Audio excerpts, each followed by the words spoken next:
Hi, this is your friend Suna, and I'm going to talk about in this video about suicidality and depression, wanting to end your life.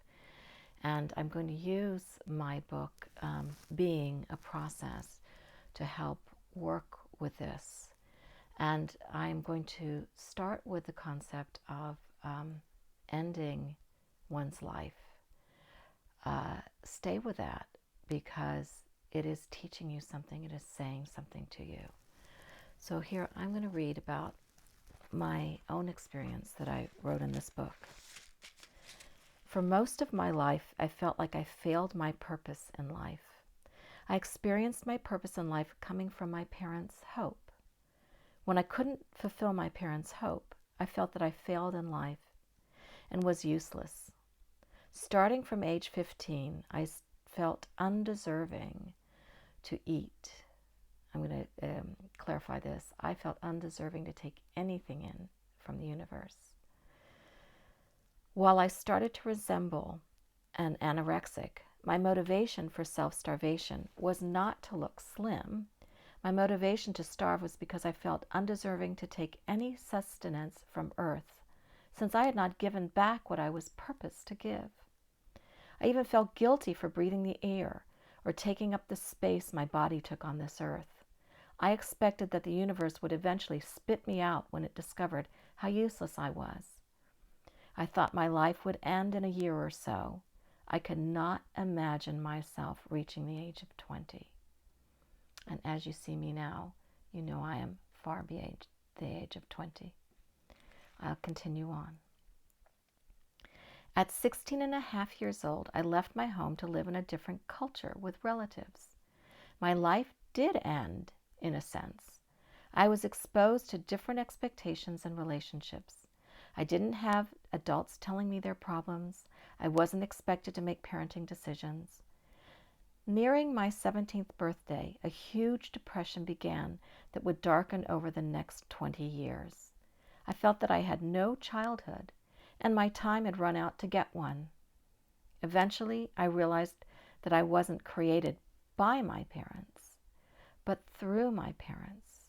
My Creator had His purpose for me that I had not failed at. His purpose was more process-driven than task-oriented. That purpose is to be loved. That purpose is to be loved. As a child of the universal Creator, called by many names in every human culture, God, Allah, the Source, and to express that love to others in my own unique expression. I need many reminders of that purpose because the distractions and temptations to find other purposes for being are so many. My experience of being is affected by which purpose I connect with in a situation.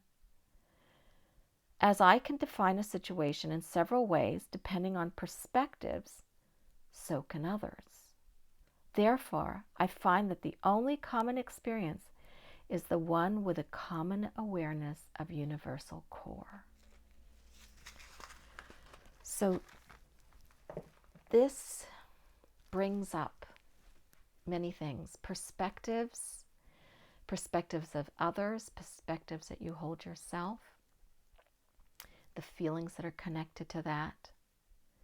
And it all comes down to these distractions from who you are and such, building up so much that you just want to throw it all away. And I say, that's okay. Throw it all away. Don't throw the baby out with the bathwater.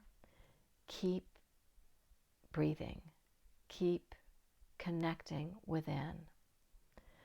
So I have said to people who say, I just want to end my life.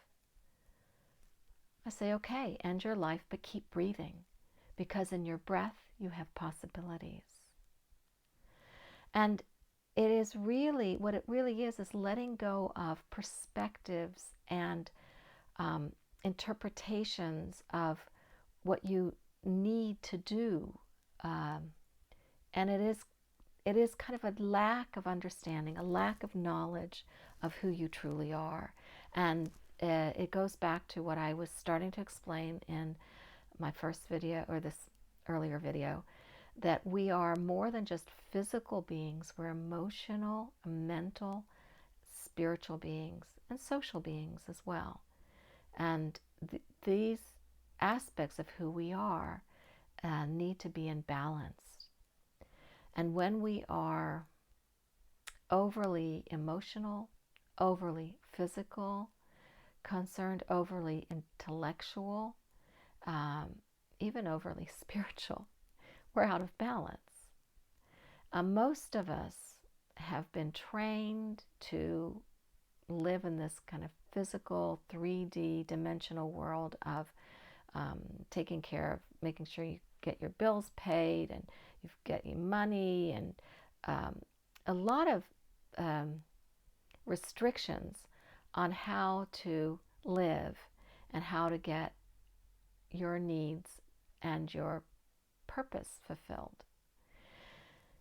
And it is a little bit of a challenge for me to speak about this, since it is a thing more of the past for me.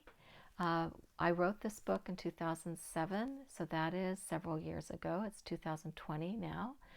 And in those past 13 years, I have grown and developed healthy habits, and grown to really understand the balance more deeply, and live by that. And that's why my books are very important, because people are at different levels. And I'm very forthcoming and honest, and just speak from my heart. And you'll see in this first book being a process, a lot of confusion as well, and trying to really work through that confusion. And I want to just say that wherever you are is the perfect place, because it's the place where you can grow and expand, and you can improve the happiness and the joy and the quality of your life. And it's that we always have a choice of two directions. And those two directions are expanding into greater love experience, or going in the opposite direction, contracting into more misery. So in every moment, all you have to do is make that choice to expand into more love and joyful opportunity. That doesn't mean you have to feel joyful or feel good about it. It doesn't even mean you have to know that much. You just make that decision. And then whatever you do know, you apply that, you practice that. And the very basic thing is to breathe deeply in. And so let's all do that now. Take a deep breath in. And then just exhale and drop it all out. And make a big noise as you exhale. Take another big breath in.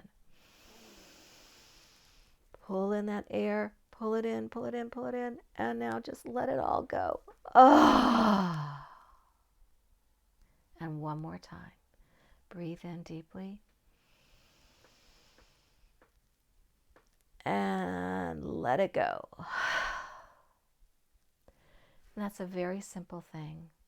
And in my second book, Peace, Discovering Life's Harmony Through Relationships, which is this one with the turtle on it, I do explain, or I say, that great accomplishments come in pixels, the smallest, tiniest things. So every little thing, even the choice of how you see something, it has a huge impact. As I was preparing to make these videos and thinking of what guidance and that has helped me, and the practices that I use in order to keep my life on a harmonious flow, I experienced many inhibitions, or many obstacles and distractions everything from I was thirsty and needed to get something to drink, and then above that I was hungry and had to make myself a smoothie, and then it was about emptying the dishwasher, and then it was about making myself look presentable, brushing my hair and putting something pleasant on, and then it was all these little pills, little balls of fuzz that I had to cut off of this sweater. It's one of those sweaters that fuzz easily, and I've had it for a while. I love it.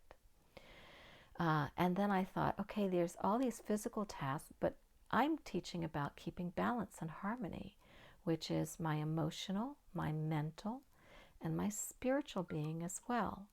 So as I was busy with these physical tasks, I mentally told myself, I am a blessing, and through which this world is blessed. I took that from my Course in Miracles lesson this morning, lesson number 37. This is the 37th day of the year. And then I checked in on my emotions. If I was feeling anxious at all, then I took a breath and I smiled inside and worked with myself to find the joy and the happiness and the peace. And that often comes from gratitude. Being grateful that I have a sweater. Being grateful that I had the scissors to cut the little things off of them. Being grateful that I have my breath, that I'm alive, and therefore have all possibilities. That in itself is a challenge for me because I get so creative that I want to do 100 different things at once. And then I can feel just scattered and split. So then I have to come back to my breath, and I have to say, what I'm doing now is perfect. It is meant to be. It is fine. It's okay. It is what I'm doing. And I must look at myself and wonder, like you look at a little baby, at the little things they do. Oh, they farted. Oh, they stuck their finger up their nose. How cute. Having that kind of an attitude towards myself. And also spiritually, just knowing that I'm more than a body and a mind, but I am an eternal spirit that came from the one source. Therefore, I must be a part of that magnificent, fantastic, omnipresent one source. And it's just about becoming aware to tap into that. So wherever you are now, be grateful. You're in the perfect place. You're getting feedback from the choices that you've made in the past, and you're being given the opportunity to make new choices. The simplest new choice now is to take a deep breath in, fill yourself with fresh oxygen, and just release. And that is symbolic of everything. Taking in that which is pure for yourself, such as a glass of water, and releasing that which you no longer need. And that is why you pee and poo. Taking in a fresh piece of fruit and releasing.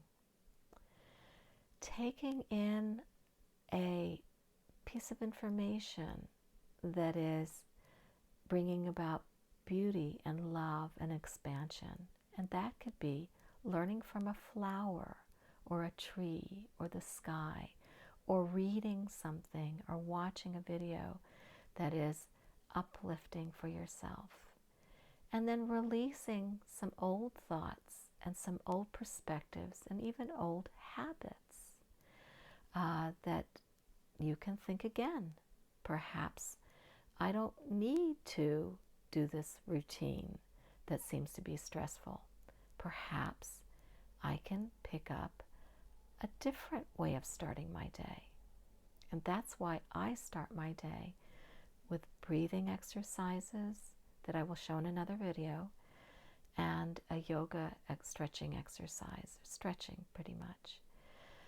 And then I do watch some videos that are positive information, and I do my Course in Miracles lesson. And this is several years in a row that I've been doing them. But you choose your own healthy routine that gets you in your harmony. Just know and recognize that you're more than a physical being. You're an intellectual being, an emotional being, and a spiritual being, and keep those things in balance. If you create a balanced routine first thing in the morning, it makes the rest of your day go easier. So yes, end your life as it is, keep breathing, and begin your new life now. Today is the first day of the rest of your life. Take a big breath in and go forward with blessings, blessings, blessings.